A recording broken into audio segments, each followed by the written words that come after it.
Yan! Booyaka siya! Welcome back to your paboritong Tres Marias. May new version na ako ng Judgmental Vulturi. Pero may nagsabi baka X-Men ang lalabas. So, medyo balik na tayo sa RRM Lord Tornaga. Salamat, Secretary Llamas, for joining us. The man who coined the X-Men. Alam mo, hindi ko napapangalanan. Marami na kaming kausap. Sabi nila, loko talaga itong mga X-Men, X-Men. Hindi na sila makamove on. Every time may X-Men, naalala nila yung conversations natin. And of course, Mark Gamboa, ang vlogger na walang laptop. Yan ang ayusin natin. Hello. Problemado ako. Pumunta akong Baguio dito, obviously for family emergency reasons at mahina internet dito. Sabi ko, sino gagawin kong co-host? Yung Jurassic or yung vlogger na walang Walang gadget? laptop. Parang Phone lang lahat. medyo Everything sa phone. ari ng sablay ang vibe natin ngayon. Guys, ang dami natin pag-usapan na bardagulan. I don't know where to start. Siguro doon na lang sa fresh pa kasi medyo masakit na yung isa. Ano ba nangyari kay Cayetano at saka Subi?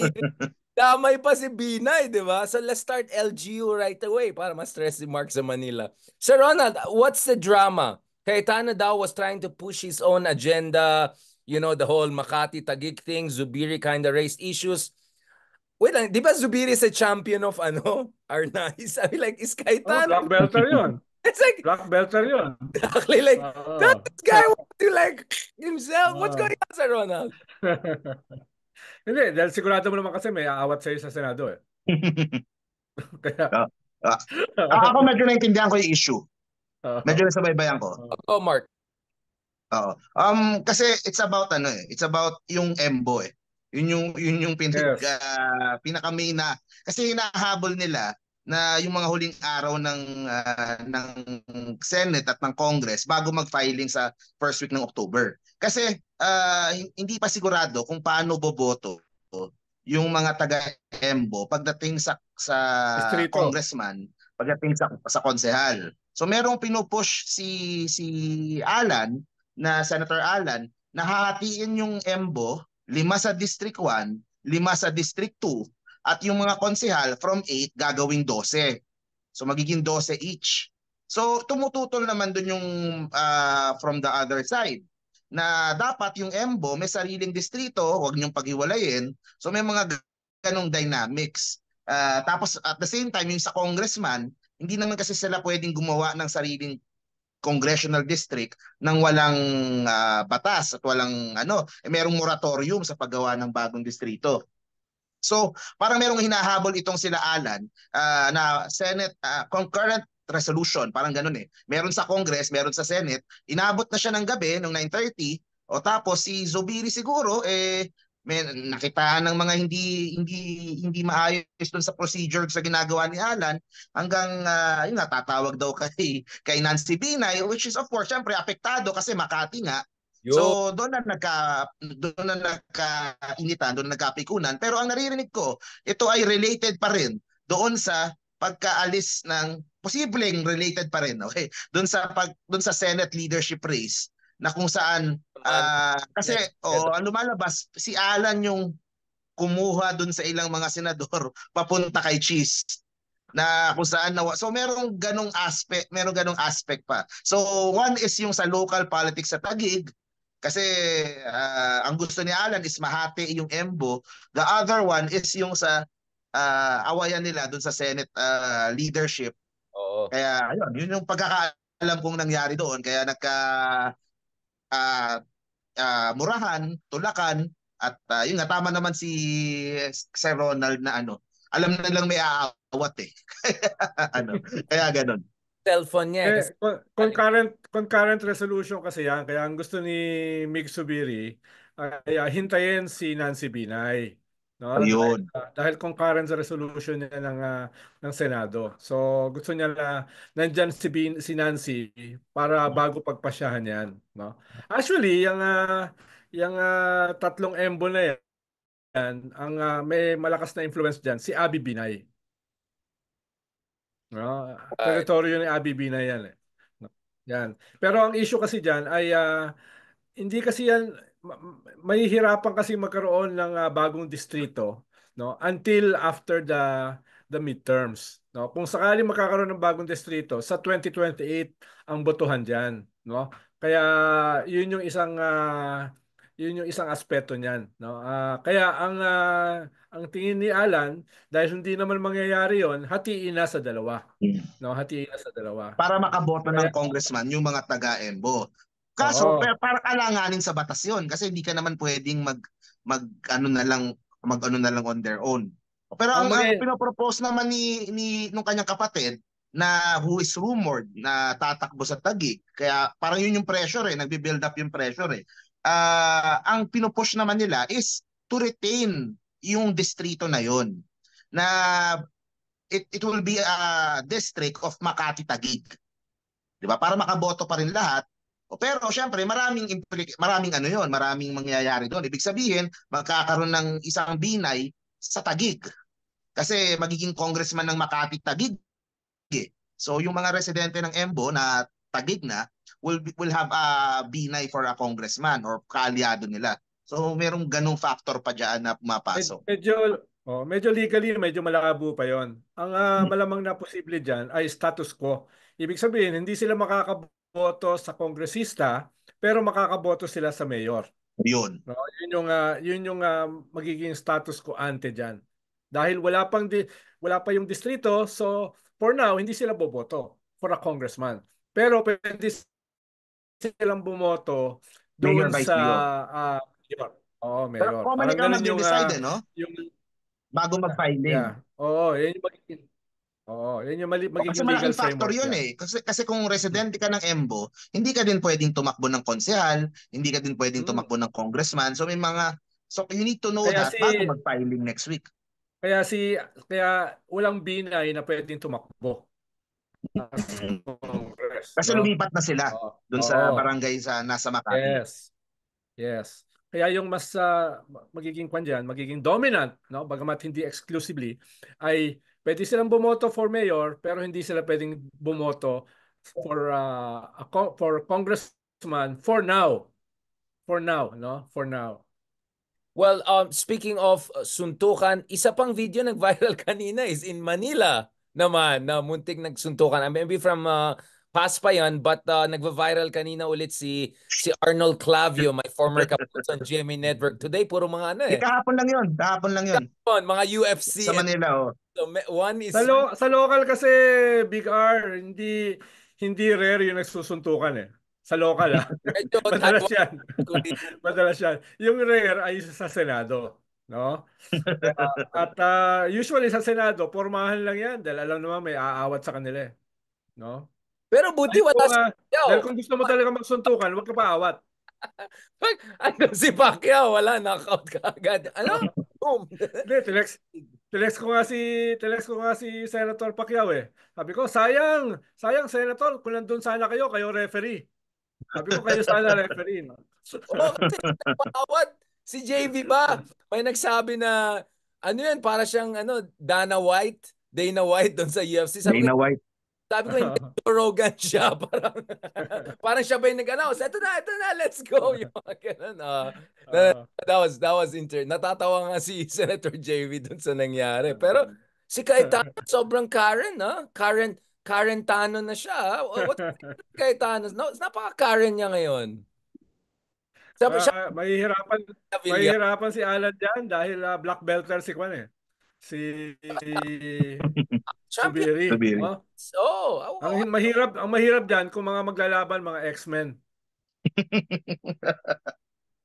Well, speaking of political correctness, Sir Ronald, mamaya marami tayong pag-usapan. Mayroon tayong mga 4th edition ng episode Slice natin dyan. Well, speaking of Manila, Mark, kamustang latest sa Manila? Since may suntukan din. Yun, yung gulo na, ewan ko kung yun yung video na nakita mo din, na muntik nang din sa konseho, is about the 2025 budget. Kasi ang term na ginagamit ng mga konsehal ng kay Isko, which is ngayon is nasa 18 na, 18-20 na yung bilang nila, is ni-railroad. So yun yung term na ginagamit na hindi pinayagang magsalita yung ilang mga members nila at pinasa kaagad yung budget which is around 25 billion na malaki for next year. Syempre may mga ganyang aligasyon na gagamitin for elections, mga ano so talagang mainit. Isa pang nagpainit kahapon kaya mataas na din yung tension.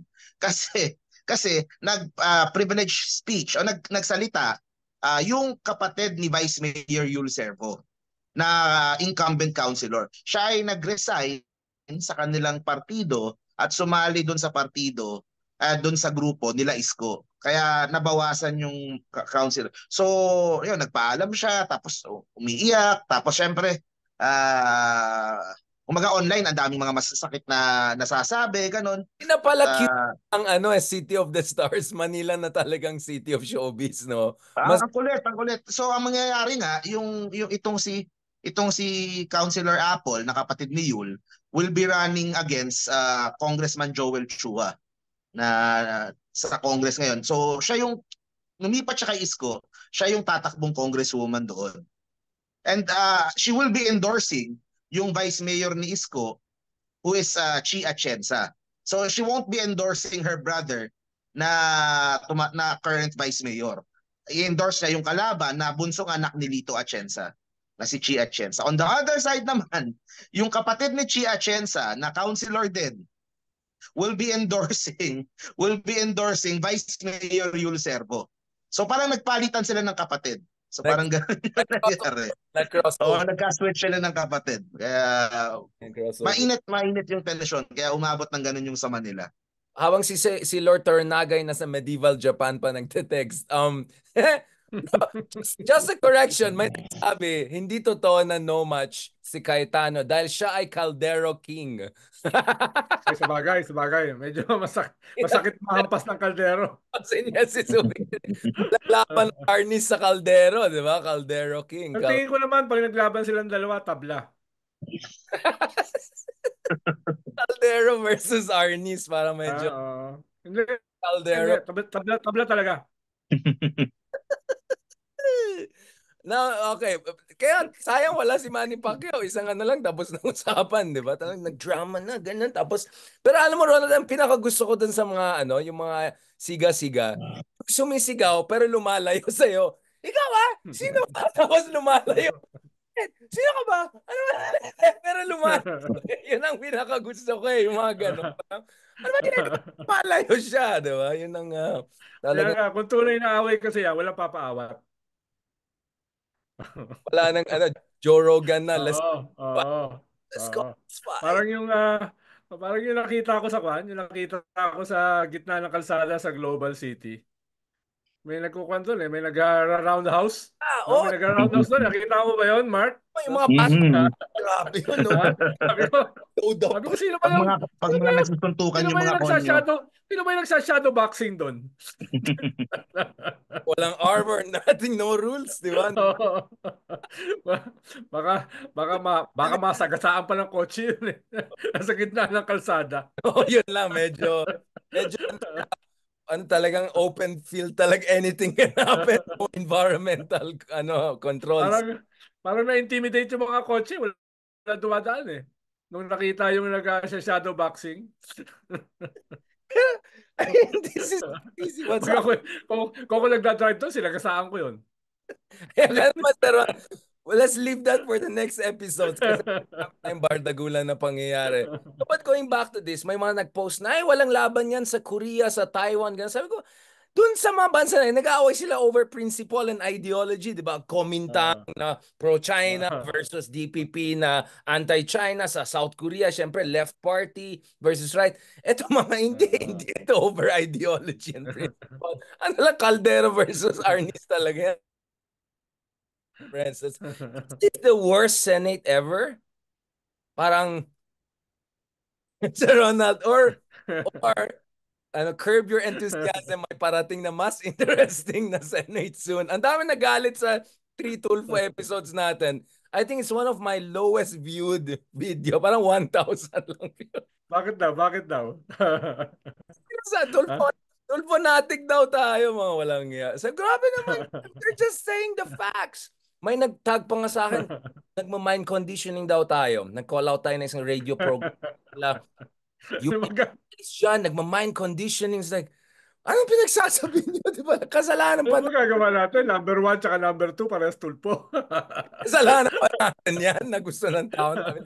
What can we do? Ano, iyak tayo or something? It's gonna be crazy, man. Like, there'll be Caldero, there'll be Arnis, there'll be tatlong tulpo. Talagang mangyari na ulit niyan. Raymart Barreto, makita tayo. Bend warehouse. Yeah, man. I'm looking for. That's gonna be even bottomless iced tea talaga na hearings and all. Grabe. Siguro, Sir Ronald, ang gawin natin next year after the new senators come in, mag-live from Senate na tayo ng podcast episode natin. Yung, like habang nagsusuntukan sa Doon bago, parang yung box. sa may Chino Roses. Anong masasabi niyo po dito sa team left versus sino po mananalo dito? Si Ronald, a live commentary. Sa tingin po mga in 2 minutes may knockout na. Dapat ganun na tayo. Mark, gusto niyo interviewin ko yung idiot na yon? Hindi ko ba sabihin yon? Sir Ronald, nag-apply tayo. Gusto niyo bang kausapin ko? Gusto niyo bang interviewin ko yung X-Men na yon? X-Men talaga. Ang dapat nakausap na pagsabi ko ng X-Men, tawa sila kagad. Uy, wala akong sinasabi. Sabi ko lang X-Men. Bakit? Ayaw niyo ba sa Marvels pa kayo? X-Men, X-Men. Tapos natawa sila kagad. Walang hiya talaga mga to. Sir Ronald, you have copyrighted X-Men official. It's a Ronald Tornado. Pero I like the idea, no? Live commentary habang nag-awa yung mga nasa likod. Sir Ronald. Dito ba tayo magpa-podcast na? Pakita ko lang, dyan, no? Yan. Sa bagong building. Mukhang kwan yan eh. Mukhang Mark, mukhang 10 taon pa yan bago matapos. 10 taon pa ba? Doon tayo sa construction site. 10 taon pa yan dahil pataas ng pataas bawat taon eh. Ang presyo. Yeah. Yung presyo. Kasi tinitingnan ko saan kaya kwarto ni Rafi, saan kwarto ni Erwin, saan kwarto ni Ben. Ang hindi lang pupunta dyan si ang pangalan niya, si Heart Evangelista tsaka kasi by the way, may update ba tayo sa Pia Wurtzbach versus Heart Evangelista? Hindi, wag na. Baka magagalit sa atin. May bago na naman May bago na naman mga rumors na Senate ko Well, I mean, so sino Sir Ronald, sino bang potentially mag-replace kay Mr. Eyebrows? Ay, Mr. Poetry and Prose. Ay, dami naman may gusto. Dami naman may gusto eh. Lumalabas yung pangalan ni Loren. Lumalabas yung pangalan ni Cynthia. No? Dati pang gusto ni Jinggoy.